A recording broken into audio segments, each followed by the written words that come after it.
സ്വാഭാവികമായിട്ടും ഓരോ മത്സരം വരുമ്പോഴും നമ്മൾ പ്രവചനം നടത്താറുണ്ട്. ആരായിരിക്കും മത്സരത്തിൽ ജയിക്കുക, എത്രയായിരിക്കും ഗോളുകൾ നേടുക, അങ്ങനെ വലിയ വലിയ പ്രവചനങ്ങൾ നടത്തിയ ഒരുപാട് പേരെ കഴിഞ്ഞ കുറേ വേൾഡ് കപ്പുകളിൽ നമ്മളിങ്ങനെ കാണുകയാണ്. നെതർലാൻഡ്സ് റൗണ്ട് ഓഫ് 32 വീഴുകയും ബ്രസീൽ പ്രീ ക്വാർട്ടറിലേക്ക് മുന്നേറുകയും ചെയ്തപ്പോൾ എയറിൽ പോയ ഒരു ഗണിത ശാസ്ത്രജ്ഞനുണ്ട്. എന്തുകൊണ്ടാണ് അങ്ങനെ പറയുന്നതല്ലേ? ഈ റിപ്പോർട്ട് കണ്ടാൽ മനസ്സിലാവും.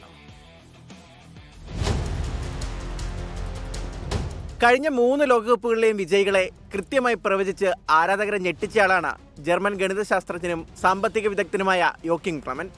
ഇത്തവണ ഫൈനലിൽ പോർച്ചുഗലിനെ തോപ്പിച്ച് നെതർലാൻഡ്സ് കപ്പടിക്കുമെന്നായിരുന്നു ക്ലെമന്റിന്റെ പ്രവചനം. ഗണിതശാസ്ത്ര മാതൃക ഉപയോഗിച്ചായിരുന്നു പ്രവചനം. 3 തവണ കൃത്യമായി പ്രവചിച്ച ആളായതുകൊണ്ട് ആരാധകരും ഒന്ന് പ്രതീക്ഷിച്ചു. പക്ഷേ പണിപാളി. ഷൂട്ടൌട്ടിൽ മൊറോക്കോയോട് തോറ്റ് ഓറഞ്ച് പട പ്രീ ക്വാർട്ടർ പോലും കാണാതെ പുറത്തായി. നോക്കൌട്ടിൽ ബ്രസീൽ ജപ്പാനോട് തോൽക്കുമെന്നായിരുന്നു ക്ലെമന്റിന്റെ മറ്റൊരു പ്രവചനം.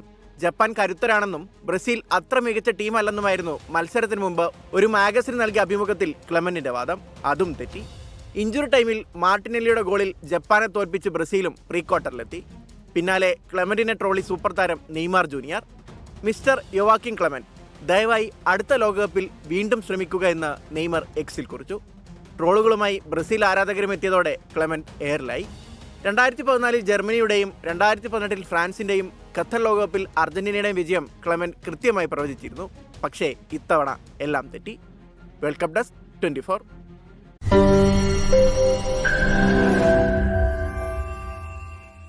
ലോകത്തെവിടെയായാലും ഏത് സമയത്തും 24 വാർത്തകളും ഓഗ്മെന്റഡ് റിയാലിറ്റി പാക്കേജുകളും എക്സ്പ്ലെയിനറുകളും വിശദമായി കാണാൻ ഞങ്ങളുടെ യൂട്യൂബ് ചാനൽ നിങ്ങൾക്ക് സബ്സ്ക്രൈബ് ചെയ്യാം.